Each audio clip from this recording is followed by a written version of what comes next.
Now, Qantas, speaking of business, they announced a replacement for the outgoing CEO, Alan Joyce, today. He's stepping down after 15 years in the role. Vanessa Hudson has landed the role. Her biggest challenge, let's find out what it would be. Strategic Aviation Solutions Chairman Neil Hansford joins us. Vanessa Hudson, she spoke today wanting to build a constructive relationship with the union bosses in her new position as Chief Executive, Neil. Does that mean, or does that indicate that perhaps Alan Joyce has been a bit too tough on the unions? No, I don't think it does, but I think there was a personality problem from the time he came in, and he was running Jetstar, and people like the TWU are not going to cooperate with anybody. So it's going to be difficult for Vanessa, but that'll be a test of whether a female chief executive can do better than Alan Joyce has done, and I have this feeling that she may well do it. She's Australian for a start, and 28 years experience, customer-facing positions before she was finance director. She's seen all the changes, hopefully been involved in them. So a new face on the block may be bringing new relationships.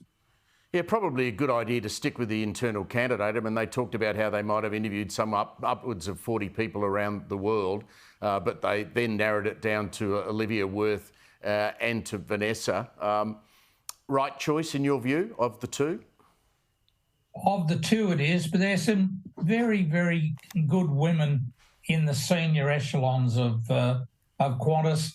Alan Joyce has been building that female team, and it's probably as good a female team as you'll get anywhere in the industry. And so they made themselves so they had a choice. The problem Vanessa's going to have is that because it's a female appointment, the old boys club is still going to make life not easy for her, but she'll have to do twice as well as what a male would have to be recognised for her achievements. So she starts with a heavy load to lift simply because of it's an industry of old boys.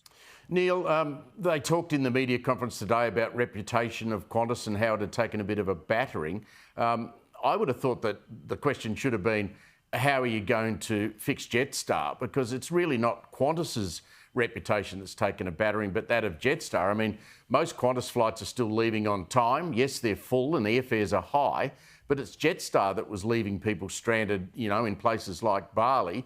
That must be a concern for the new CEO, that she's got to sort out the budget part of her airline, right?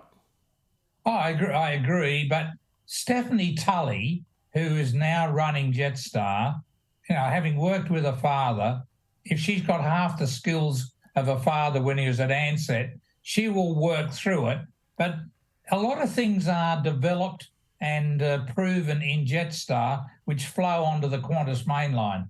And, you know, a lot of the problems they've had aren't acceptable, but they know what the problems are and they're addressing it.